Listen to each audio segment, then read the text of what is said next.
Hi, Karina. Lingiari, usually for the past 2 decades, has been a safe Labour seat, just like you said, and because of that, it's not used to getting much attention. But Warren Snowden has held this electorate since it was created in 2001, and with his retirement, the major parties both think it's in play, and that definitely has shown in the amount of attention it's gotten this election. Scott Morrison, the Prime Minister, has come once, and he came in February as well, just before the campaign kicked off. Deputy Prime Minister Barnaby Joyce has also come 4 times. On the other side of the aisle, Labour's also shown Lingiari a lot of love. Tanya Plibersek and Penny Wong have both visited.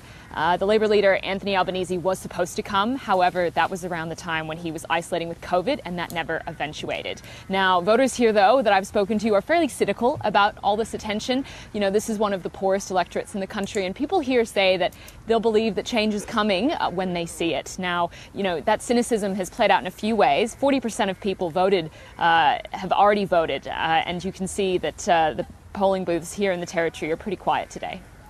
Yeah, so this electorate is huge geographically. It takes in something like 99% of the Northern Territory. So who exactly lives in Lingiari? Yeah, Lingiari is, just like you say, massive. It takes in all of the Territory's remote cattle stations, remote Aboriginal communities, and smaller urban centres like where I am in Alice Springs. Now, 40% of Lingiari is Indigenous. However, we know that there is a high level of voter, like a low voter enrollment in that class. That's 20,000 people they think maybe aren't enrolled.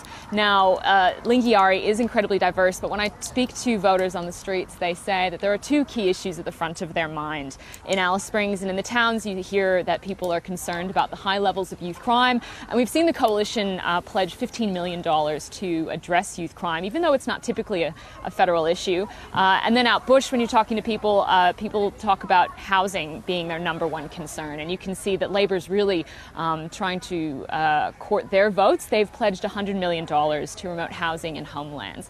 Now, again, it remains to be seen exactly how this will play out, but you know, it's been tricky for the AEC. It always is. They've had 16 remote polling teams across the Territory going out to get people's votes out bush. They've had some issues. One helicopter was supposed to fly to a remote community and wasn't able to. Those voters had to drive thousands of kilometers. We've also heard about voting stations not opening when they were supposed to, or only being open for a couple of hours.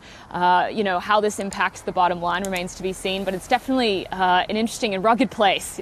Votes only come in by helicopter sometimes. Okay, Samantha Johnshaw with the latest there from Alice Springs.